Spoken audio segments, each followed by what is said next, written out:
Torah just means instruction in Hebrew. At Torah Talk, we will make straight the ways of Yahuwah and discuss the simple truths of Scripture.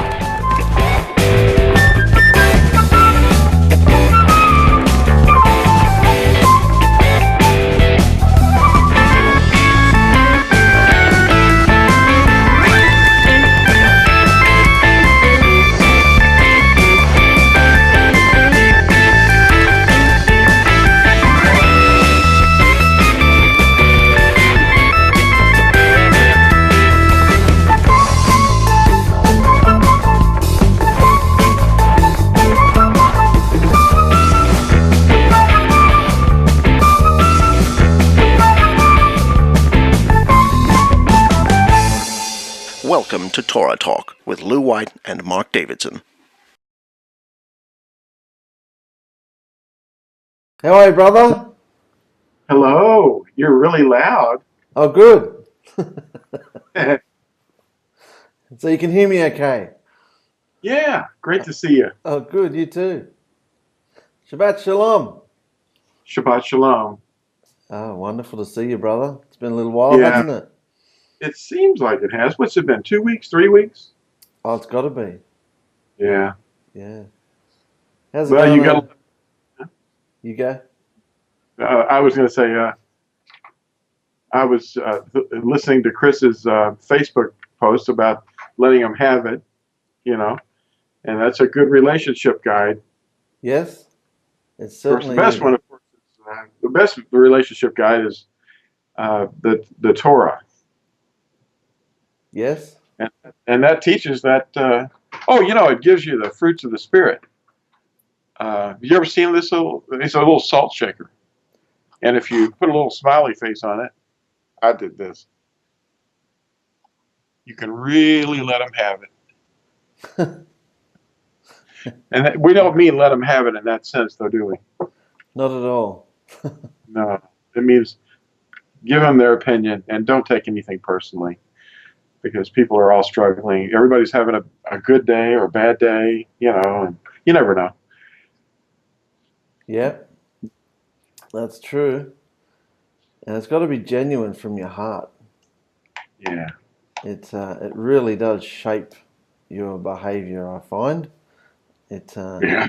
If it's not genuine, it's just something that's just words. Some people can bottle it in better than others. Yeah. If it's not actually facing what's going on and forgiving and seeing where someone else really is and letting them have it. Let them have it.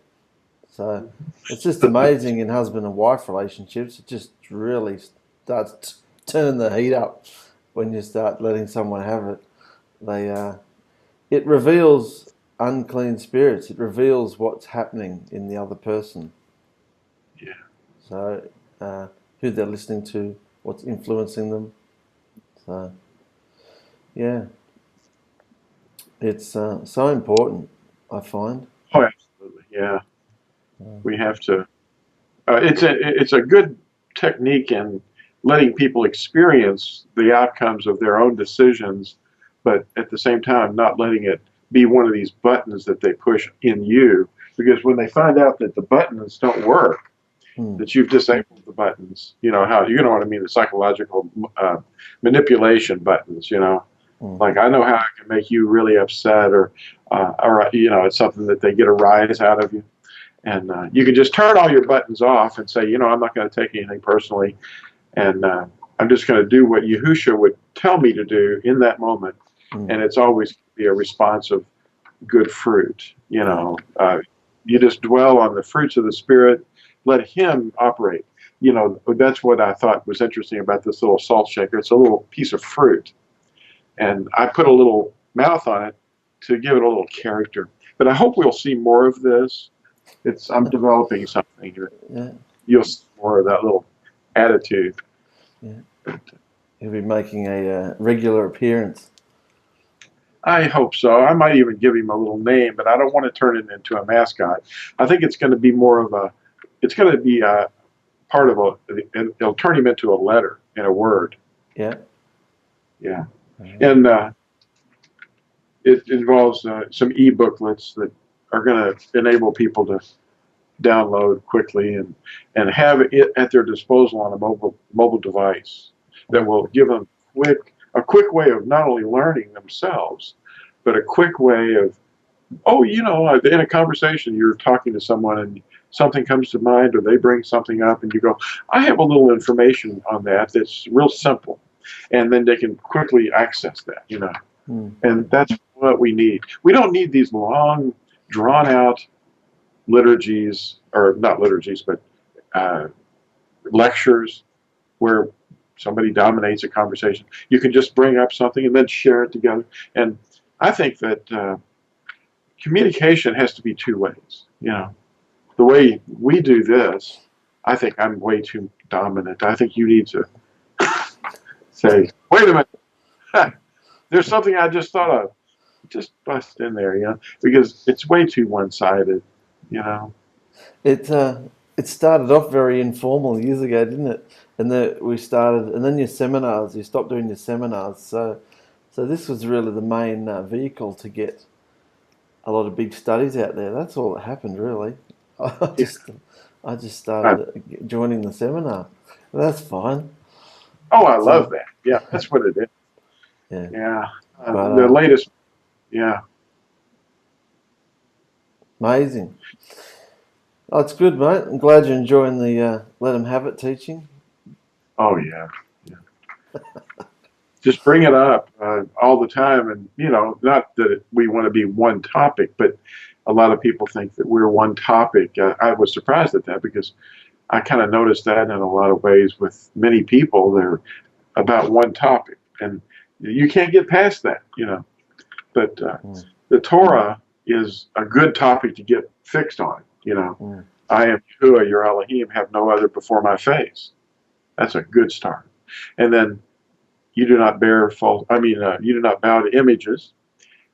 And that's a good one too. A lot of people don't understand what that means, but it extends to putting something in your heart that you elevate above Yahuwah. And that can be a person, or it can be, some activity, or it could be possessions. It could be, power over others. And then the third commandment, which teaches love, all of them teach love, how to love Yahuwah and how to love your neighbor. Do not cast the name of Yahuwah, or you do not cast the name of Yahuwah to ruin. So you use it with great respect and love. And then remember Shabbat, to keep it set apart. It's the seventh day. Hebrews 4 talks about it. The seventh day, it actually says that. It doesn't, make every day alike, like a lot of Christian teachers have taught us. And then honor your father and your mother, respect them, listen to them, obey them. And then you do not murder, the sixth commandment. The seventh commandment, you do not break wedlock. That's love. And number 8, you do not steal. You do not bear false witness against your neighbor. Do unto your neighbor as you would have him do unto you.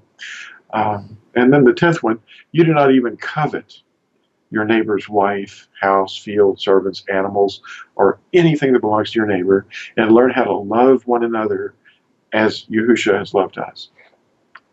And that's basically the core, the heart, the character of himself and how to love, When you know how to love, the purpose, it's easy to understand them, and then that understanding is expressed in your behavior. But, the prophet Yashayahu, I think it's Yashayahu 30, around verse 20, 19, 20, 21, he talks about, I will give you teachers that will bring these words to you. And let's look at that. Would you mind? I love that. That if you have a moment, we could just look at that real quick. He was, my wife and I, Phyllis is going through the worst of the days for her therapy, and she's feeling really, really bad, but I know everybody's praying for her. And she's doing well. I wanted to give you a report on that. I guess you already know. We went to the doctor yesterday, and it was 2 days after she received her infusion, which was usually a pretty rough day. But she was doing fairly well, but now she's in a really hard period. It's 2 or 3 days of real rough time, and you would not believe the symptoms. The steroids themselves are tremendously, they build up the immune system. While they tear it down, they're trying to build it back up. But it gives her a lot of really terrible neurological, neuropathic symptoms. But it's amazing. He said, the doctor said, she's got 4 tumors, and the really big one over her heart is attached to her bone, her rib cage, and it's causing pain in her rib cage like you would a sprain, like if you broke your bone. That's the kind of pain it is. Well, it's starting to get better, and he said, I can't even feel it. It's not even evident that it's even there, and that's after 1 infusion.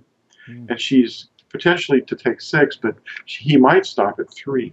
But they're 3 weeks apart, but he can't even find the tumor. Wow. It's not even there. That was the big one, and the most painful one. The pain is going away, and he said, I can't even tell the difference between one side and the other. Yahuwah is answering prayers, and he does use doctors. He does.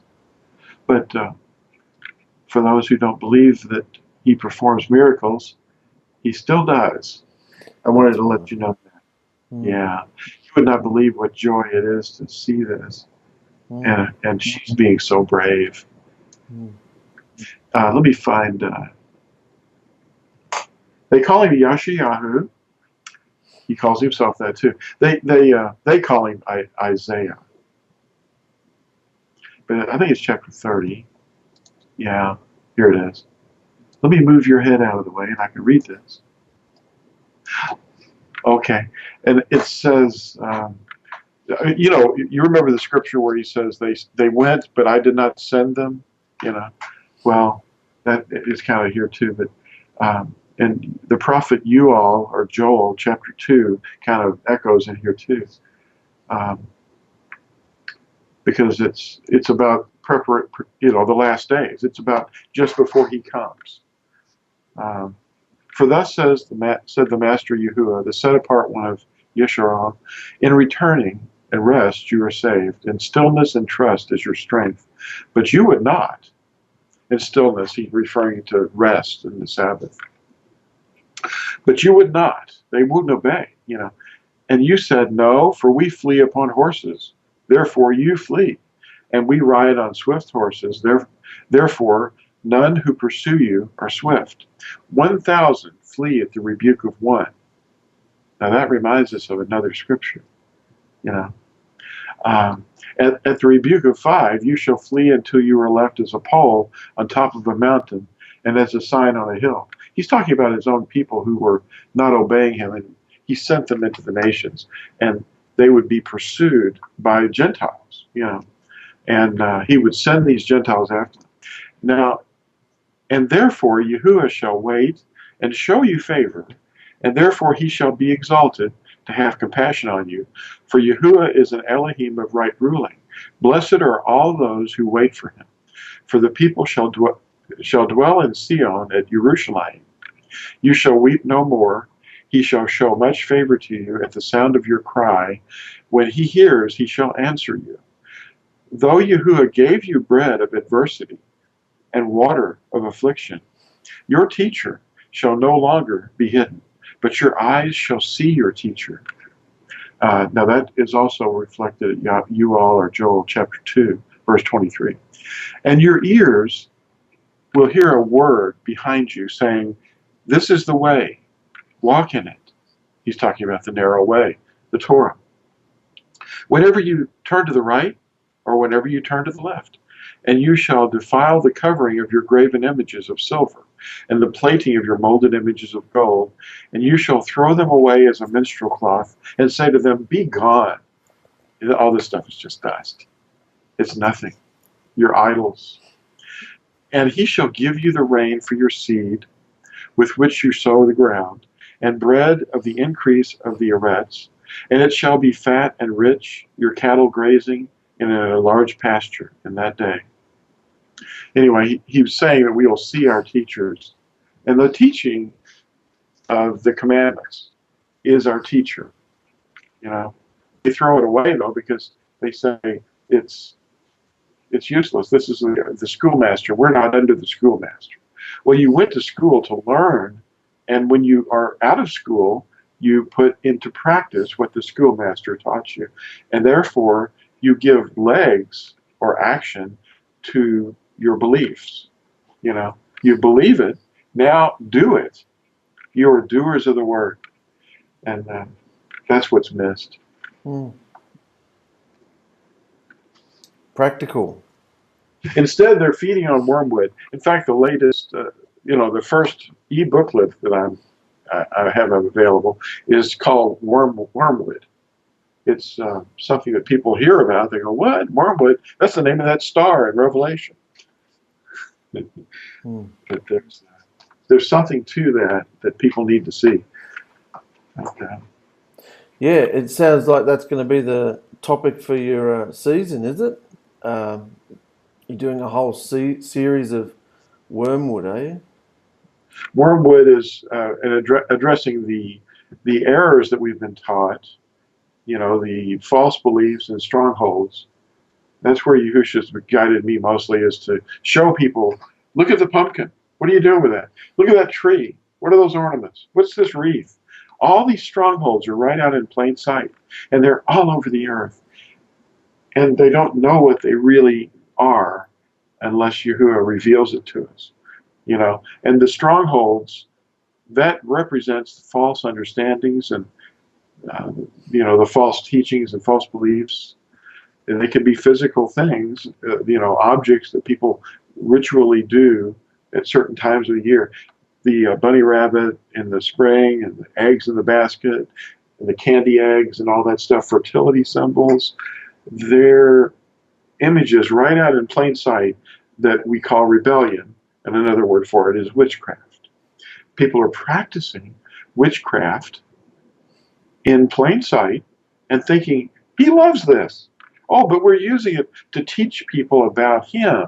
So this is cleansed. It was Hashatan's or Satan's, but now we've placed it at the feet of who they call Christos or Christ, and he has purified them. And that's not true. That's not scripture. He has not purified the eggs and the rabbits and the trees and the wreaths. All the behaviors. All the behaviors, all the patterns. To think that you don't have to do or obey anything in the scriptures. And that's what we've been taught in all of the different Christianities. And there are many, thousands of them.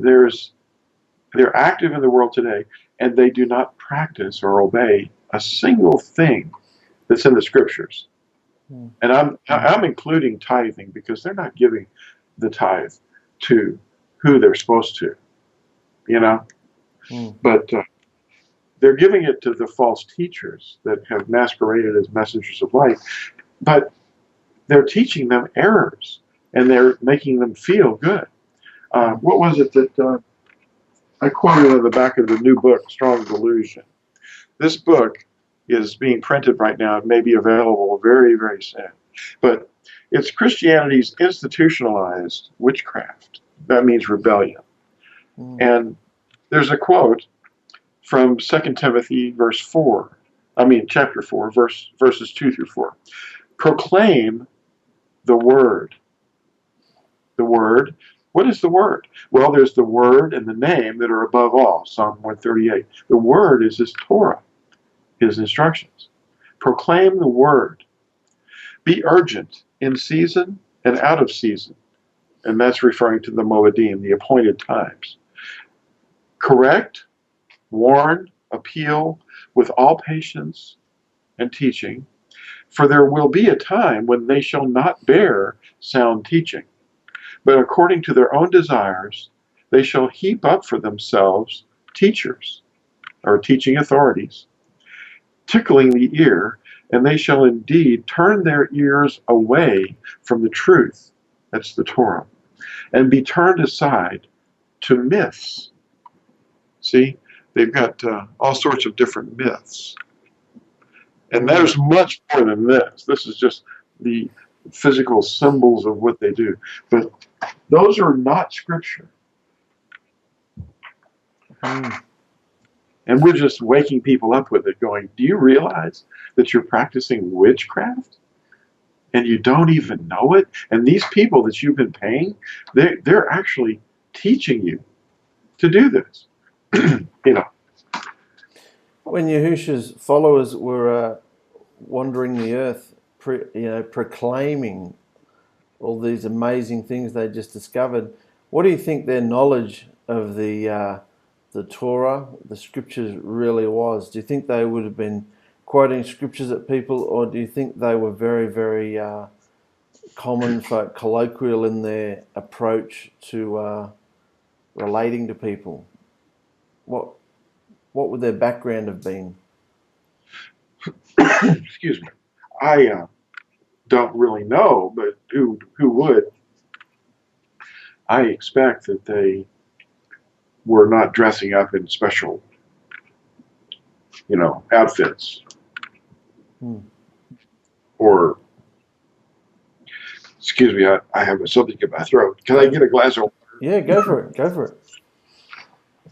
It's wintertime here, and No, you're right, mate. yeah, it's wintertime here, and Of course, it must be freezing. You got snow? well, it's going down. We have had ice, and we've had a couple of snows, but they've been very, very light. The temperatures are extreme. I mean, we're talking 32 degrees is freezing for us, and it's gone down below zero, like -2, 0, below zero. But that's Fahrenheit, so it's 20-something below freezing. Wow. Well, Yeah. Wow. Anyway, to answer your question was basically, how do you think they acted? What was their behavior? What did they teach? What was their teaching authority? I think the teaching authority that the Natsarim teachers used was to teach teachers. In other words, they started people out that knew nothing, or practically nothing, and Gentiles certainly didn't know. But they taught them the four basic things in Acts 15, and to learn more, because they were to hear Moshe read in the congregations every Sabbath, while they were learning, of course. That wasn't a commandment to be in a congregation every week, but for them to learn, they needed to put it together and learn. So learning people, the people being instructed, needed to go to the congregations to hear Moshe read, because everybody didn't have a book. Circumstances required that Moshe be read aloud, and then they would hear what they're supposed to do, and think. Of course, prophecies were being put on hold, things for the end times. Those things weren't happening in those days, and the disciples expected it to be any time, and we should be waiting for our bridegroom. But Adam said something funny once. My son Adam, he says, What happens in the next day stays in the next day. Yeah, it's something that I thought was very good, and it had some meaning to it too. It means the future is not in the present. It's something that's in the future, even if it's tomorrow. What we worry about and we're anxious about tomorrow. We're always going, what about those 4 blood moons? What's it mean? They're coming. And what's going to happen to the world? How are we supposed to? Are we supposed to prepare by having water and food and guns and drugs, and I mean the legal kind? All this stuff? No. To prepare for the day of Yahuwah. Hasn't he This is his realm. He is living in the future. He's already there. I was telling Phyllis when she was about to go in for her infusion or any of the surgeries that she's had, you don't have to worry because he is already there waiting for you to catch you. He's waiting for you. You're just going to be there. He's already there. He's everywhere. He's not only everywhere, but he's every time. You know? So he is awesome. And we haven't any need to be anxious because wherever we are, he's there too. Because he's infused he's breathed upon us. He breathed in Adam, the first man, and I like to say he breathed into all mankind, his essence, you know, and his character. And Adam passed that into his children through his wife Kuah, and subsequently men and women. That same breath of life has passed right to the present, and he's here, and he's alive in us. And all we have to do is say, hey, this isn't religious, this is reality. That breath is powerful, and his life is there. Anyway, he gave life to all mankind. I mean, the very first chapter of the book of what they call John is very, very insightful. You know, he gives life to all men and women. Anyway, these first disciples, that's a wonderful thought.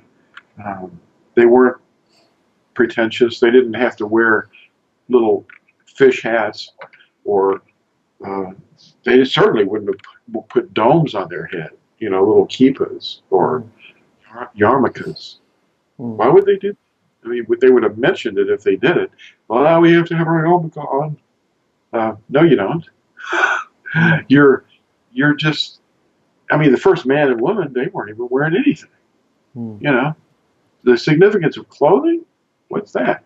But special items, certain things YAHUSHA referred to about the way the pretentiousness of the eye candy that the Pharisees were presenting themselves with were all these lengthening of the tassels. You know, we're supposed to wear seed tassels. I encourage it. I wear them. I've got them on now. But they're to remember the Torah. They're not to be symbols of your righteousness or anything like that. Your righteousness, your clothing, your righteousness is, you know, your wedding garments, and that's the righteousness of your obedience to His commandments. You know, it's not a pretentious outward thing that the flesh would worry about. But I don't think that behavior.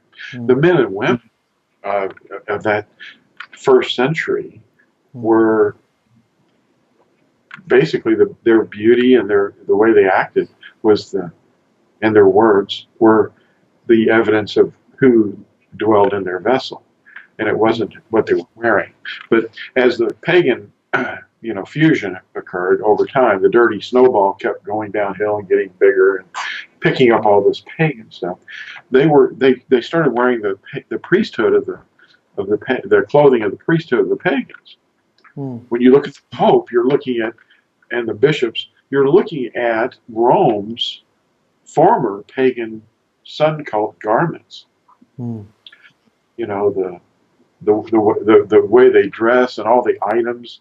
A lot of these things have, you know, the stole, and that comes from Buddhism. There's a lot of Buddhism stuff going on in Catholicism. You know, a lot of the halos, that's all coming from Buddha land. The holy water, that started up in the 12th century, 1,200 years after the disciples, the true disciples, the Natsarim, walked the earth. 1,200 years later, they're sprinkling holy water on people because they learned that from the Buddhists. And the Ganges River was considered sacred, you know. A lot of people don't know that. And they invented all this other stuff, too. It's all sorts of things that are not scripture, but come from pagan sources, you know.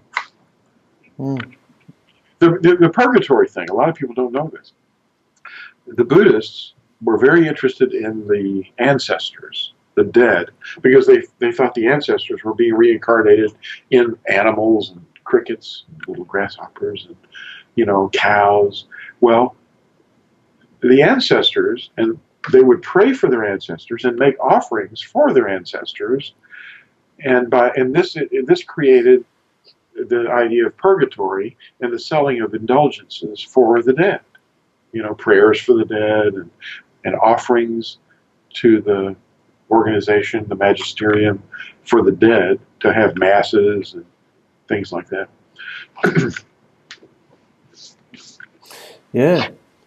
I only ask because on Facebook a lot of the time it's so frustrating when people just sort of complicate everything and knowledge it up.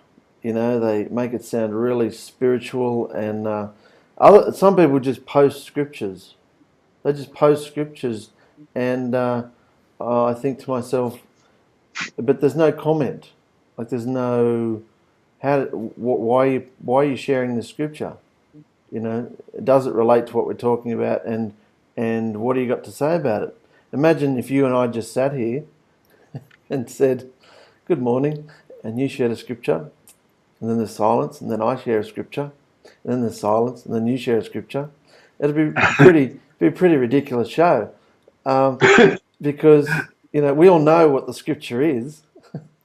What do you want to say about it? What's it doing in your life?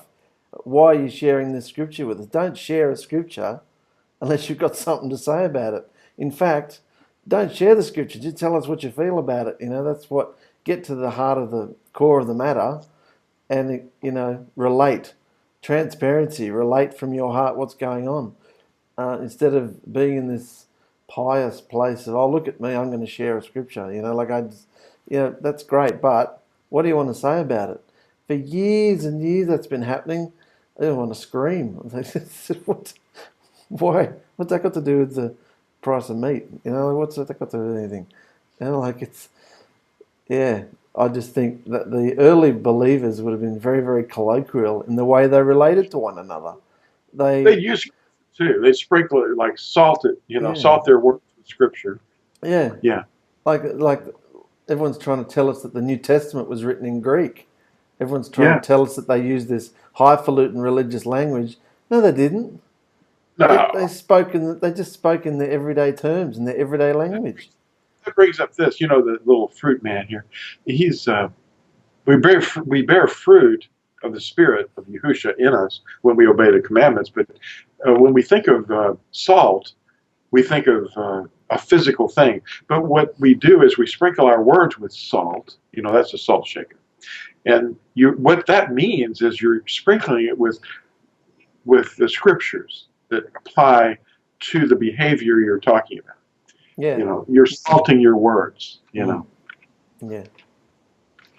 And I think it's really, really clever, actually, if you're in the workplace or, because everybody's had it with religion, really. They're either full on into it or they hate religion. If you're in your workplace and you are talking in an everyday colloquial way, I think it's really clever to reword things and not have to share a scripture to somebody in the workplace or, a client or somebody, here we go. This is a nut, and they won't come back, So yeah, you can sneak it in there like a secret agent. Mm. That's what we are. We're ambassadors. We're in foreign territory, Incognito. Yeah. Very good. So anyway, Wormwood is. What's happening with the Wormwood? What's happening with this Wormwood? Well, Wormwood, of course, is what we're feeding on if we're in any of the Christianities, because they're teaching everything that he said, don't do this. That's what they're doing. And everything that he said, do this, they are completely ignoring it, because anybody that does anything that's written, they say, that's legalism. What?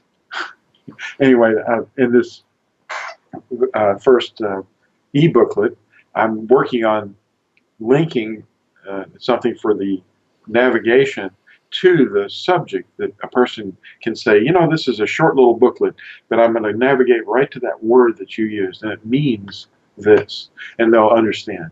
Wormwood is the bitterness that people feel about hearing the word of Yahuwah.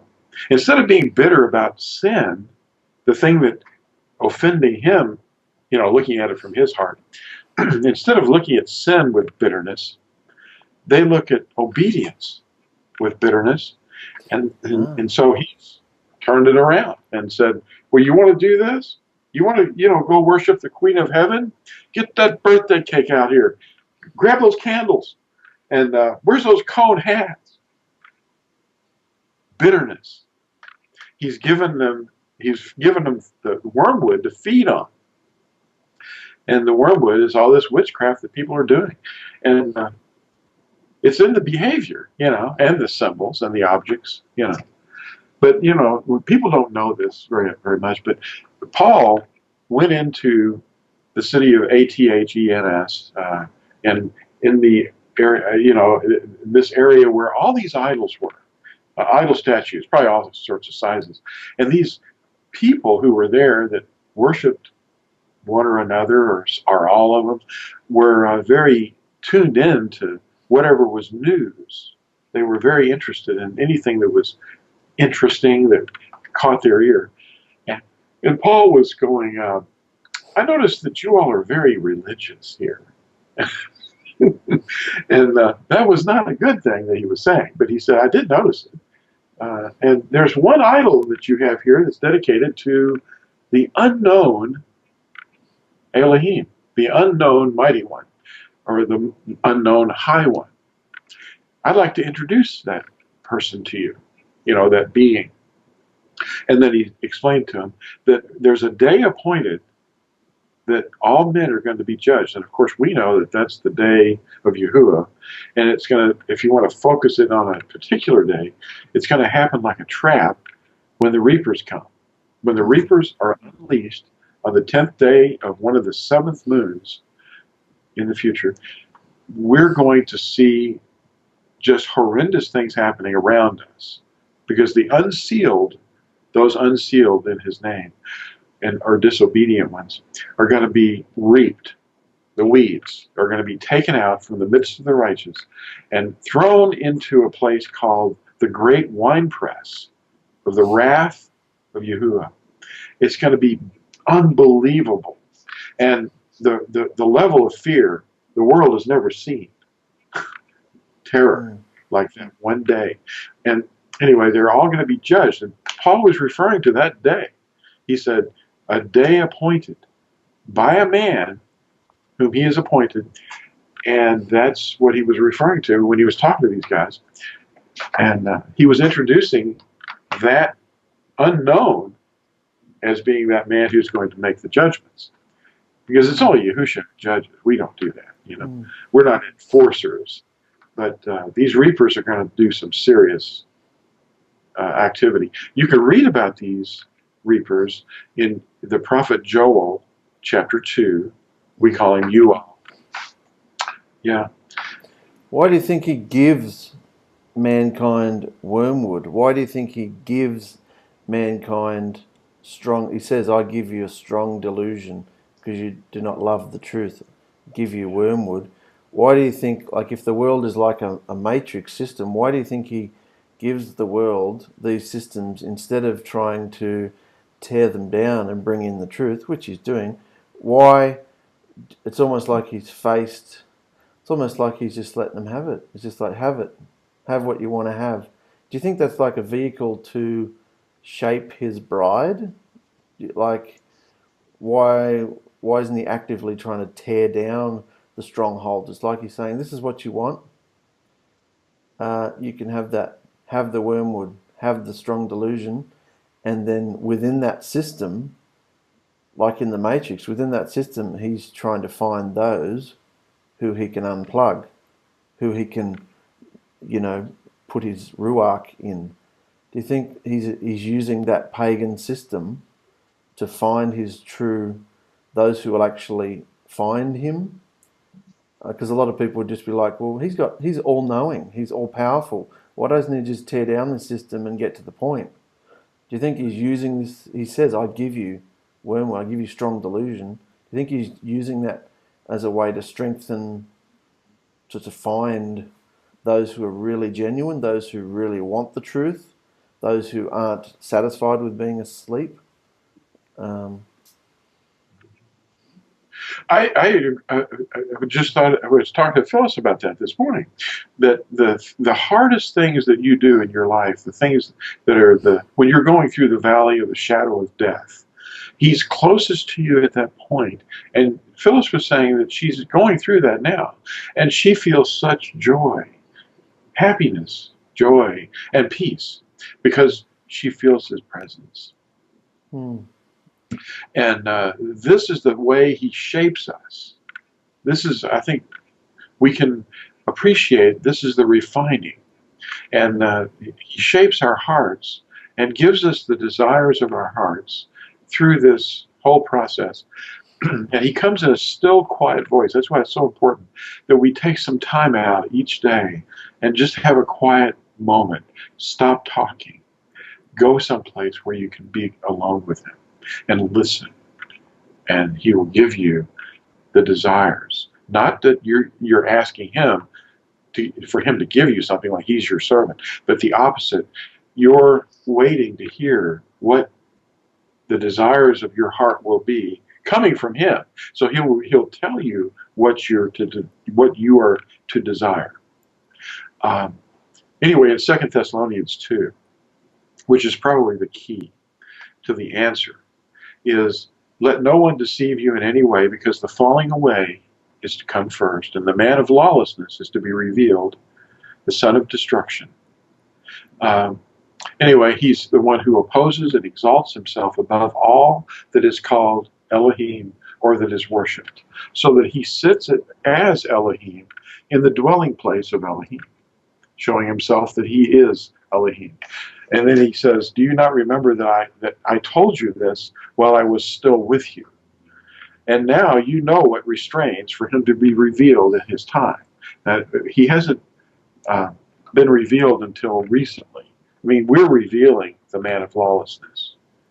It's any man that's lawless. It's not a specific man. Now, people can think it is. It's not going to be a problem either, because if a real man stands up in the place where, and we already know that seat has been filled, the papacy, and Martin Luther recognized him as the man of lawlessness. And he's the false prophet. There's another term for it. The office, not the man. Anyway, the one that restrains, we know.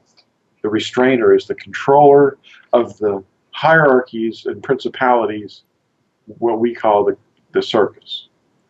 And it says only until he restrains, only until he who now restrains comes out of the midst.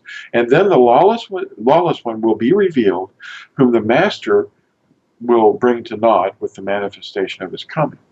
Now, the coming of the lawless one is according to the working of Satan, Hashatan, and with all deceit of unrighteousness. In other words, all these things we're talking about, the wormwood, the rebellion, the witchcraft, all this stuff, the objects, the behavior, all this stuff that's not scripture, all of it is going to be the deceit, the great deception. And it's unrighteousness, and it's in those who are perishing because they did not receive the love of the truth in order for them to be saved or delivered. Now, what is the love of the truth? First of all, what's the truth? The truth is his Torah. He's always said that. Psalm 119 is obvious there. And then, of course, we have the Proverbs. Wisdom is truth, and it is the thing that it's posted at the doorposts and at the gates. What's that? His covenant. It's the love of the truth that teaches us how to love. Instead, they're using the zodiac to teach them how to love. Like, what's your sign? Are we compatible? That's searching for love, but it's looking for love in Satan. And Satan is the one behind this. And then it says, and for this reason, what reason? Because they did not receive a love for the Torah, the truth. Elohim, that's Yahuwah, sends them a working of delusion for them to believe the falsehood, in order that all should be judged who did not believe in the truth, but have delighted in the unrighteousness. In other words, they're the ones that say, you can't obey that, that's legalism. It's just the opposite, and it's identifying them right here. They've delighted in unrighteousness. But we ought to give thanks to Elohim, always for you, brothers, beloved by the Master, because Elohim, from the beginning, chose you to be delivered in set apartness of spirit and belief in the truth. Now, what is belief? Belief is actually not just a Greek thing. It's not like a thought thing. It's belief is a practice thing. You know, you do it. You do the word. You know, practice the word. What's the word? Well, I am Yahuwah, your Elohim. Have no other before my face. Don't do it. And don't bow to images. Don't cast my name to ruin. You know, my name is my name. He's only got one name. And it's in Yahusha's name. See, he's the deliverer, so we call on the name of Yahusha for deliverance. Acts 4:12 says there's only one name under heaven given among men. And we call on the name of Yahusha, which means Yah is our deliverer, or Yahuwah is our deliverer, or I am your deliverer. Yeah. So you asked a great question there. Yeah. Well, just trying to make it so people can, what do I do with this understanding? I watched the show, I got this amazing understanding. Now what do I do? What do I do with my day? How do I behave so that I'm not an abomination? How do I behave so I'm not offending Yahusha? Yeah, it's all behavior. That's how we share the love. That's how they'll know us one for another. Standing out from the world. You have love one for another. Yeah. You'll know you're my taught ones. The interesting thing is we can salt the words that you're using there with some salt. The wormwood that we're talking about is mentioned in Amos 5, verse 7. And it says, quote, O you who are turning right ruling to wormwood and have cast down righteousness to the earth. Now, that's describing the alteration of his words by false teachers. And those false teachers we can track in another prophet whose name is Yirmiyahu. They call him Jeremiah, chapter 9, verses 13 through 16. Now, this is just salting what you're bringing up. I wasn't talking about you using scriptures because we're doing a TurahTalk show. Yeah. Nothing wrong with that. I was talking about on Facebook. I was just talking about people who randomly chuck scriptures out there and you're just left going, you think there's going to be a comment at the end, but there's no comment. There's just a scripture there. And you just go, oh, what do you really want to say about it? Why? Well, I wasn't talking about you. Amos 5, verse 7 relates to this, though. See, because it's talking about the same topic. Yeah. And it's turning his word into wormwood, turning your back on it and putting something else in there as if he really wants you to just not obey him, but he wants you to put it, the trees and the pumpkins up and have birthday cakes and all that.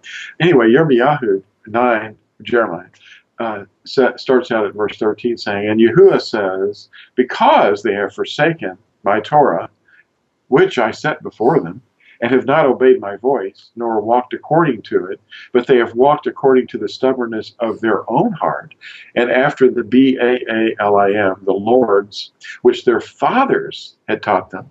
Therefore, now this is related to 2 Thessalonians 2, because they didn't do that, because they turned their back on his Torah, the truth. Therefore, thus said Yahuwah Sabaoth, that means armies, the Elohim of Yisrael, see, I am making this people eat wormwood, and I shall make them drink poisoned water. Now, don't take those things literally. He's talking about abstractions here. And I shall scatter them among the Gentiles, whom neither they nor their fathers have known. And I shall send a sword after them until I have consumed them. See, he's referring to the wormwood that they've cast his Torah aside, and they think that because of dispensationalism, which is a word you can look up on the internet, they've replaced the teaching authority of Torah. That's our only real teaching authority. But they've thrown that under the under the bus and said that was for another time. That's the dispensational idea, that there's dispensations and now we don't have to obey that. Nobody could obey that. And they teach people that the reason that he gave them the commandments was in order to show them that they can't obey them. No scripture on that. But that's what people hear, and they hear it so often that they believe it because it must be true. That teacher is up there in his own teaching authority that people allow to be coming under. Their ears are being tickled. They've assembled large numbers of teachers to tickle their ears. And I read that earlier, talking about that in 2 Timothy 4, verses 2 through 4. And they shall not bear sound teaching, but shall, according to their own desires, shall heap up for themselves teachers, tickling the ear, and they shall turn their ears away from the truth, because they didn't receive a love for the truth. So in order for them to be delivered, this is very serious. Wormwood is our biggest problem, and it's coming from false teachers, and it's tearing down his word and his name. They've replaced his name with Lord, and this fake Christogram, IESU. That was fascinating about the tickling the ears, and they let people do it. It's so foolish. It's like really stupid. Like my family's into all that. You look at your parents, people who you used to respect, and you think to yourself, why?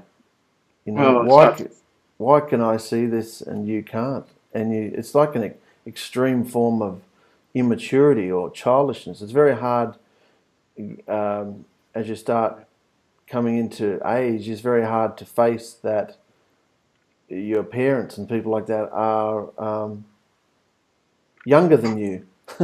like they're very immature. It's very Christianity is. It's in the word. It's stupidity. The things they allow to go on, and the rights that they think they have, and the rules that they come under, and the behaviours they come under. It's a mild form of slavery, like the lifestyle. And you just think, why can't you see this? There's a whole much better, amazing life on this side of the door. But they think that's offensive. Like you said, the wormwood, wrong is right and right is wrong. Like it's all been turned upside down. Yeah, I found that really hard over the years, because you expect the older folk to already know all this stuff. You've been wandering the earth 20, 30, 40, 50 years longer than me. Don't you know all this stuff? Why have I got to discover this stuff? You expect it to be passed on, but they're not passing it on. They're passing on foolishness. So you just kind of got to face it. You've got to respect your parents. It's a commandment, but honour them. But I just, that for me was a hard thing to face. I'm actually older than them. In maturity, if you are not with his ruach, you're still a baby. I would talk to my parents, and they're still talking 10 years ago.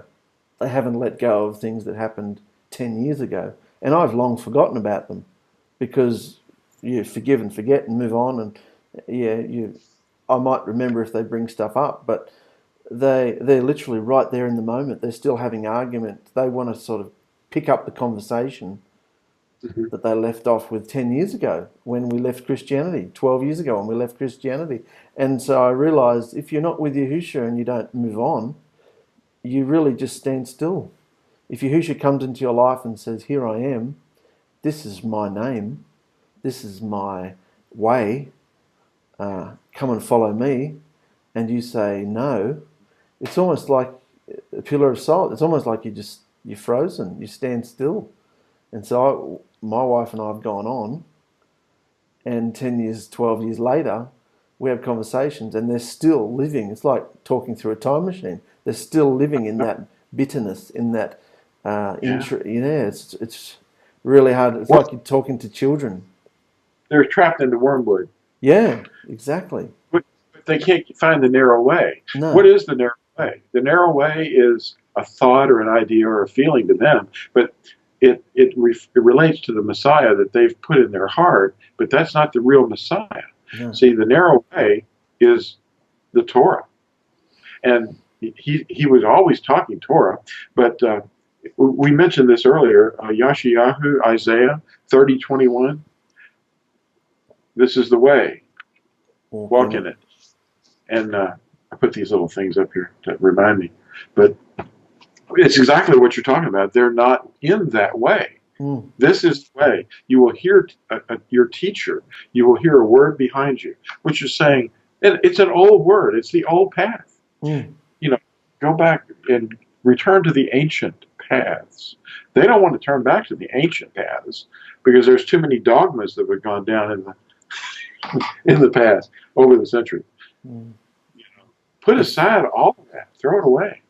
If what you believe is the truth, how come there aren't millions, thousands, and hundreds and thousands and millions of people in it? We've got an institution here. There are thousands of people here, reputable. Yeah. Who are you? They ordained them. YAHUSHA didn't.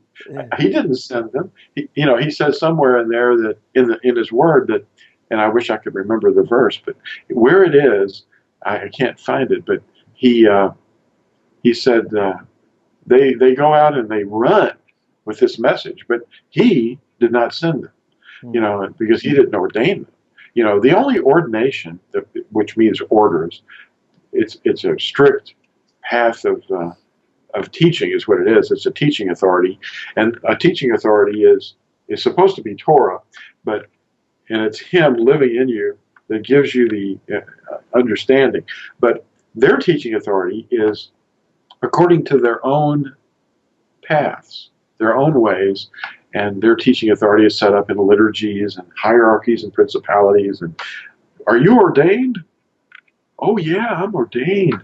Well, what denomination are you ordained in? In other words, what box have you been limited by?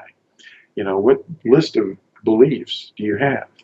And you have to stick to those. If you remove any of them or add to them, they'll kick you out of the thing. They'll say, you've been defrocked. Where's that frock? Where's your frock? Okay. Forget that. It's all made up stuff. It's all messed up.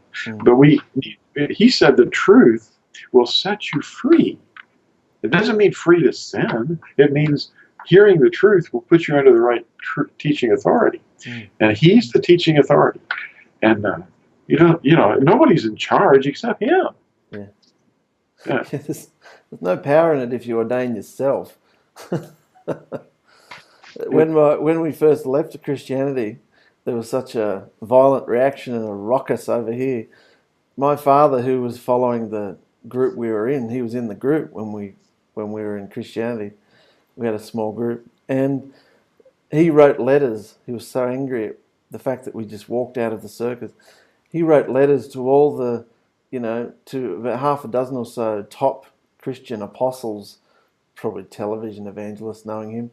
But he wrote them, and then and got letters back saying, this way is wrong. Lew White is this, and this way is wrong, and all that sort of stuff. And they ran it all down. And I said to him, well, of course they did. You only wrote letters to Christian people. You didn't write any letters to, any Natsarim, to any Messianics, to any Buddhists, to any Hindus, you didn't go around the whole realm of, beliefs. You just stuck with Christianity. Of course they're going to tell you that this is wrong, because it's like a she lion. They're peeing all around, weeing all around their territory to mark it, like it's yeah, just crazy. Well, I caught one word you said. You said something about they mentioned my name. What have I got to do with it? I don't know. Oh, you're famous, bro. You know that. No, I don't know. I'm not in charge of anything. I'm just saying what the word says, and it says it consistently. And that's the power. The power is in the word. It's the authority. The teaching authority is what he wrote, and it doesn't change. I mean, what was true 2,000, 3,000, 4,000 years ago is still truth. It's not like, oh, that's not true anymore. Something else is. It's this dogma we invented. Purgatory, what? Where's that? That comes from Hinduism. And all this stuff that they do and think and teach. But when you obey the Sabbath, well, Isn't Hebrews 4 clearly saying the seventh day? It says it, which is implying also that there's a week. Some people are saying, oh, no, the week isn't a repeating thing. It's set by the moon. Yeah, right. Well, where's the scripture? Oh, let me fumble around a while. And the people that are on one teaching, that's what they get hooked into, and they're just, forever trapped in this vortex of recycled teaching. They're trying to find a way to prove what their teaching authority is invented. But we can't get distracted by that stuff, Don't listen to me. I mean, listen to the Word. If I'm saying something that's not in the Word, then what? Lew White, he said that? Oh, you know what Lew White is. Well, my reputation is associated with some kind of horror thing, but I don't know why people hate so much. We're not, the real followers of Yahusha are not anything about tearing down people's character, destroying their reputation. Yahusha didn't say, okay, whenever you see somebody that's a false teacher, go out there and tear his reputation apart. And I've been accused of being a false teacher. But I ask them, which is the teaching that's false? Give it to me. Tell me which one it is. And I don't hear anything. I mean, it's like, hello, crickets. But I'm not saying that I'm not doing anything but repeating Yahusha's words, and that's what gets you in trouble. And his name is a problem for them. What? Well, his name and his word are above all things. Psalm 138. But how do you miss his word? And Psalm 118 says that his name was rejected by the builders. It's talking about his name, not a block of rock. He's talking about his name. And of course, you have to read it to see it. And I'm not reading it into it. It's right there. But his name is the key of knowledge. It's the foundation that we build on. And if it's not the right foundation, Yahusha is the foundation. And there's no other foundation than Yahusha. So where's the false teaching? But obviously the enemy's upset. Whenever you get traction, there's friction and there's smoke. If you're not getting any traction, then there won't be any friction and there won't be any smoke. So if there's a lot of smoke around me, whoa, that Lew White, look at it. It's not about me. It's not about Mark. It's about Yahusha. And I think the spiritual realm is really getting smoked. It's because we're trained, those of us who are in religion, we're trained to look up and put men and women on pedestals. People in the world don't usually do that as much unless they're in business, like corporate business. But I think that's why people are looking at the people. You're supposed to be listening to the message. If you want to tune into information, get the information. But the people themselves, we're just people. Just everyday Tom, Dick and Joe's, mate. It's just everyday people. And that's where people get caught up. They think coming out of Christianity into the Messianic realm, into the Natsarim realm, oh, these people have got it together, da da da da. Yeah, in a lot of areas, but in a lot of areas we don't. We're just normal people trying to make life work. There's a spiritual realm and there's a practical realm. There's the teaching and then there's the lifestyle. Where, there's the head knowledge and the study, and then there's the behavior and the personality and how we're going to filter all this information into our being and behave it to someone today. Listening to his voice, that sort of thing. So, yeah, the world is so loud that it drowns out his voice a lot. But one of the things that when you're accused of being a false teacher, that goes for anybody, or that you're a member of a cult, well, first of all, remember that the word cult is culture. It means you're in a culture. It's not an evil word, but the word in Greek is heresis, which means heresy. It's a group of teachings, a sect. It's a sect. Now, if you are accused of being in a cult, then ask yourself this. If you read Psalm 1, let's read Psalm 1 and see if that person was in a cult. And let's find out what the basis of his cult was.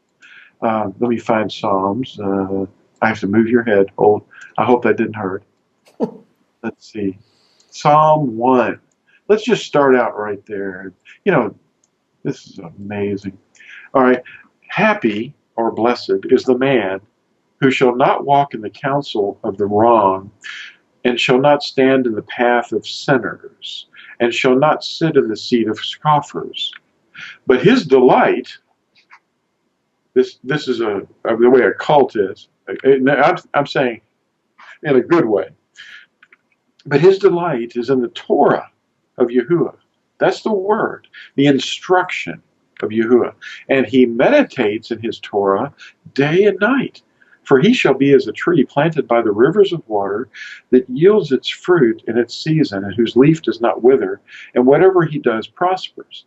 The wrong are not so, but are like the chaff with which the wind blows away. And they're not going to stand they're not going to rise. They're not going to stand in the congregation of the righteous because they have rejected something. What is it that they rejected that they did not receive a love for? The Torah of Yahuwah. They rejected. They didn't receive a love for that. The narrow way. See the narrow way? This is the way. Walk in it. What is the way to a Christian? If you ask a Christian, what is the narrow way? It is a person. It's YAHUSHA. He is the narrow way. But he's the living word. The word of Yahuwah. The perfect example of how to walk. So how is it that there's a disconnect? How did they get it disconnected? You know, they did it very carefully and craftily because they're led by the dragon. The teaching authority that we see in the world, the clergy, the nobility, and the common people they're ruled over the world system. And that rulership was offered to Yahuwah if he would just simply bow down and kneel to the dragon. But he said, you can't do that. You can't tempt Yahuwah, because he was actually Yahuwah in the flesh and still is. So that's the core of the problem. They rejected that teaching authority. The builders rejected the chief cornerstone, the name, and therefore they have been fed wormwood. And Israel is not just the Jewish people. The Israel is scattered into the Gentiles, and he's calling forth from the Gentiles all the tribes that he sent forth into the world. You know. Amazing. Well, the wormwood's very real, isn't it? It is. It's all around us. It's physical and behavior. It's seen in steeples, witch hats, cone hats,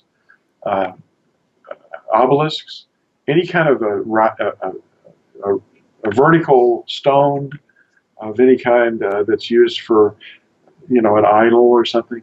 Where they assemble in these places where there's a giant fertility symbol. And they put bells in the towers, which is, of course, a Hindu, Buddhist thing, and the Romans inherited it too. They're sun worshippers. In fact, all over the earth, the historians that have found remote locations where pagans were worshiping the sun, they found that they wait for the rays of the sun to hit the top of the tower, and as soon as that happens, they start ringing and shaking bells on the day of the sun. What is Sunday? It's right out in plain sight. The name of the day identifies it. It's the day of the sun. Why are you giving it any? It's the first day of the week. It's the get back to work. Let's go back to work. Yeah. Seventh day is when you rest. Hebrews 4.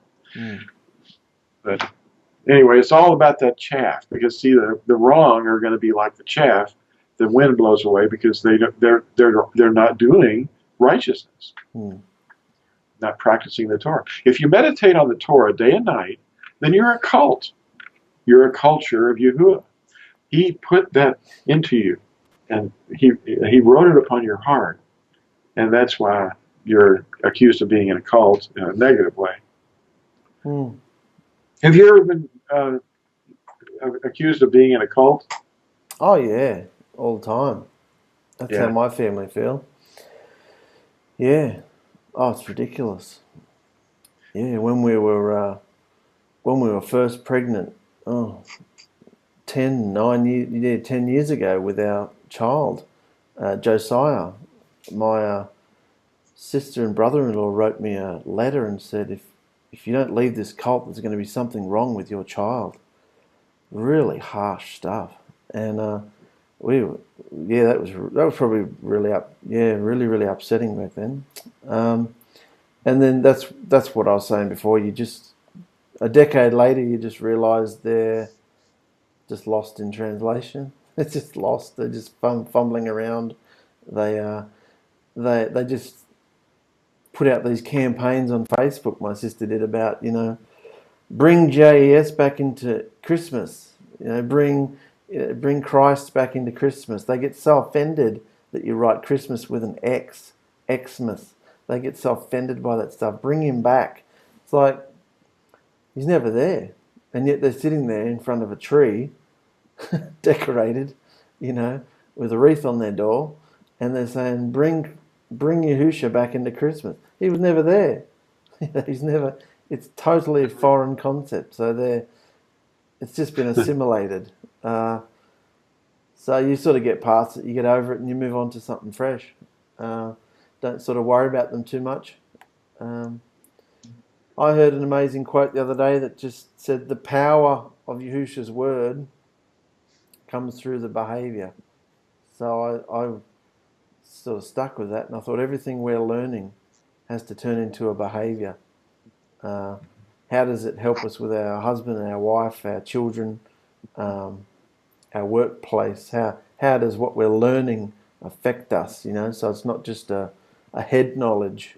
It's got to be filtered through so that it comes through as a behaviour, so that when we speak so that our words are impactful. So there's love. So it's love.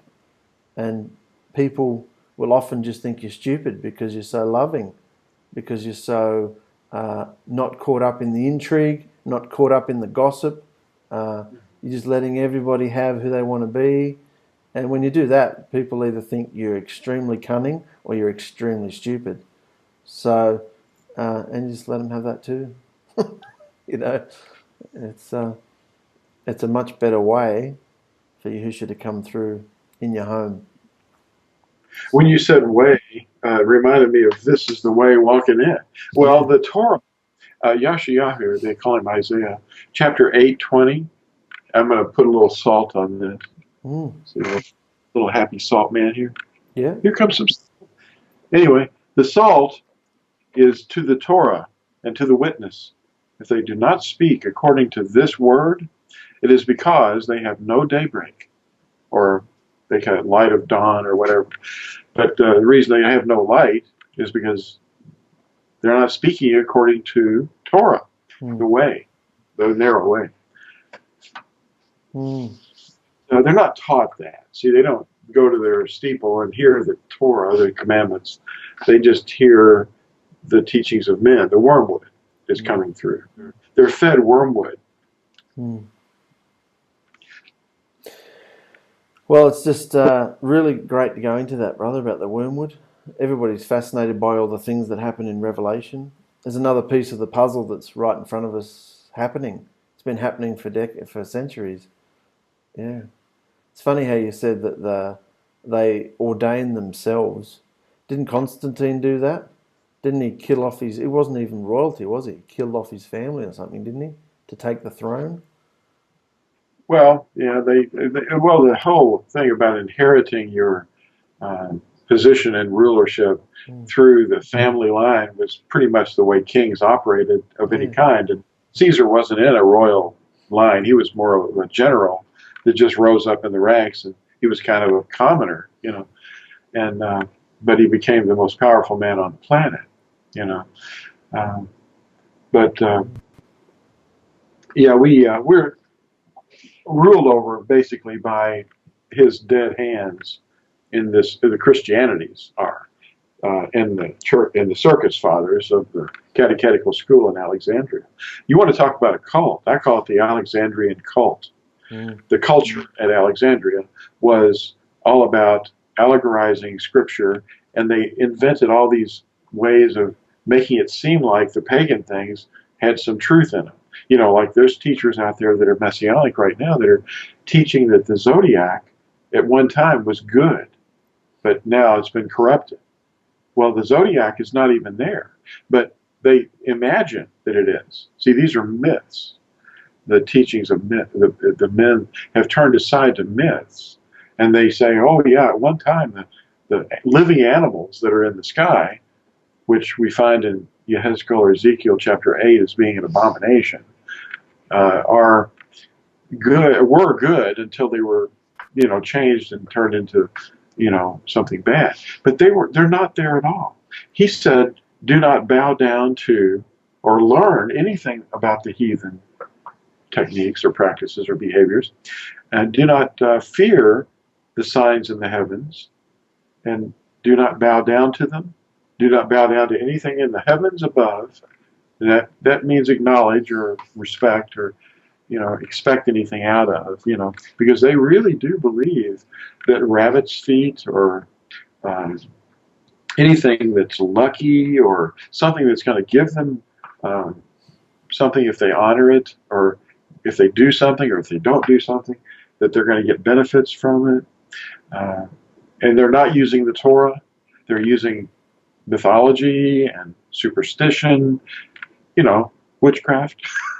And, you know, if you're seeing somebody getting a Ouija board out or a deck of tarot cards, you know, not Torah cards, but, you know, tarot cards. They call them, you know, they've got little symbols on them. That's witchcraft.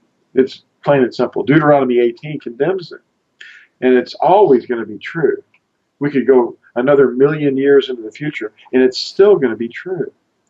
You know, all you have to do is obey Yahuwah, and the world thinks you're something evil. What's good is called bad, and what's bad is called good. They've got this new thing going on. It's going to be probably catch on pretty quick. But at Halloween, they've got this thing called a witch tree, and it's basically the same as a Christmas tree, with ornaments, you know, testicles, semen. The thing itself is a phallus, but it's a witch tree, and usually they make the thing black, you know, and they put a witch hat on top instead of a little star.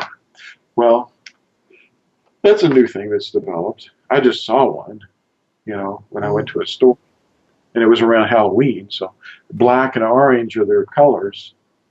So there's all kinds of new things that are being adapted, enculturated, and that's called good.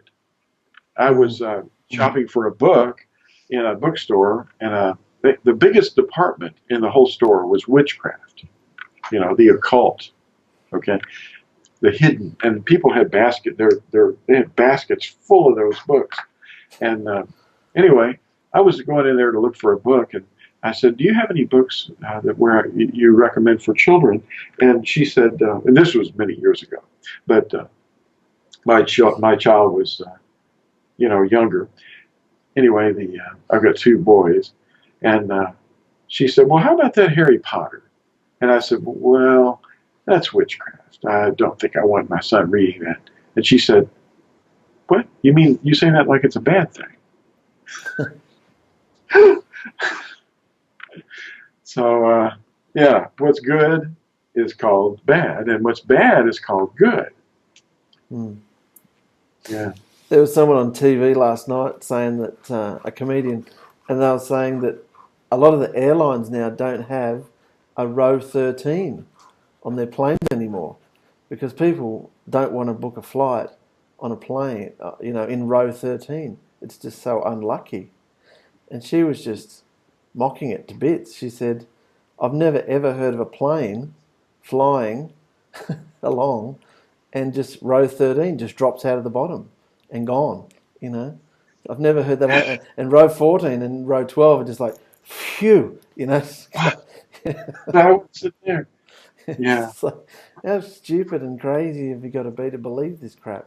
You know, Do you know what that superstition comes from? no. Well, there's a couple of things. The errors are both involved. One of the things is the number 13, which is also really important to Masons, who are actually just a mystagogue thing going on. You know, they teach them different levels, and they say, okay, and ultimately they teach them the name of the one they're worshiping. But, you know, we won't go into that right now. But anyway, they basically, what were we talking about? I've already lost it. But Row 13. Row 13. Yeah, there were 12 disciples that were at the Last Supper, as they call it. But actually, it's improbable that there were only 12. There were more, but because that's just something that people inherited. There were probably quite a few others there, servants and people that were involved.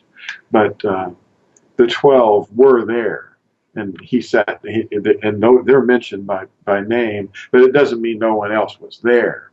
But the 12 are very important, and they were his inner group.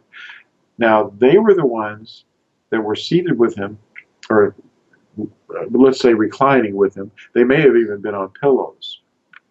But there was a 13th person there. You know. YAHUSHA? Yes. So what happened was, because Catholicism had been teaching that the preparation day, they understood to be the FRI day, you know, the sixth day of the week. It wasn't really that day of the week, because it was a preparation day for the high Sabbath. If you read John or Yahushua, you find out that this was a mega or a high Sabbath, and that was coming on the 15th. Well, the day before that is the 14th of the moon, and that's the day the Passover lamb is slain. Well, the night before that, or the day when that day started, really at sundown, the disciples were there having this meal, and he was saying all these things were going to happen, and he gave them bread, he gave them wine, and you know, he said, "This is the cup of the new covenant in my blood, and it is given for you and many, you know, and for the remission of sins."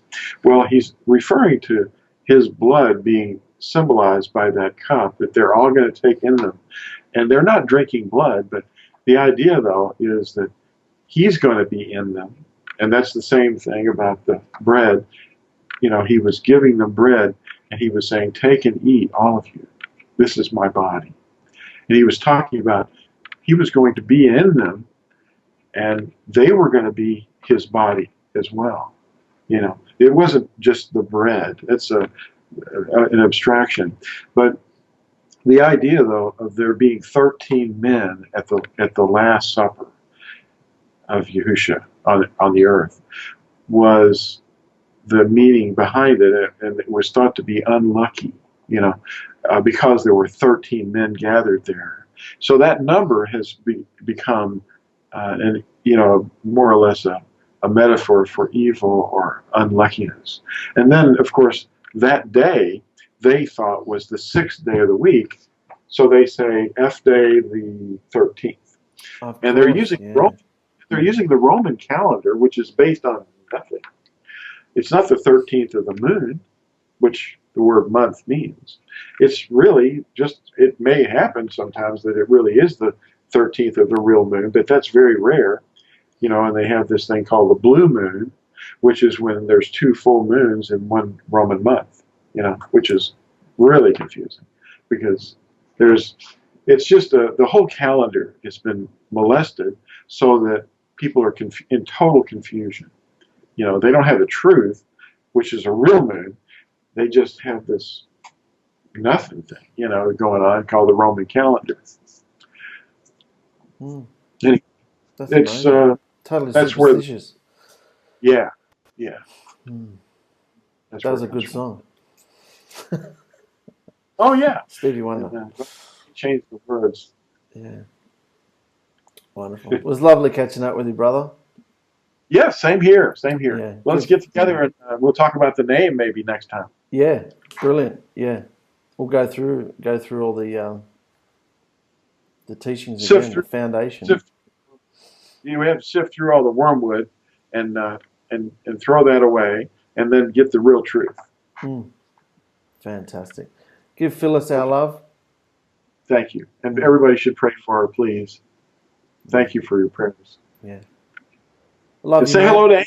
Yeah, Amy's about to give birth. Yeah, she's going to give birth probably in a week or so. So yes, next show we might have a baby. Maybe not.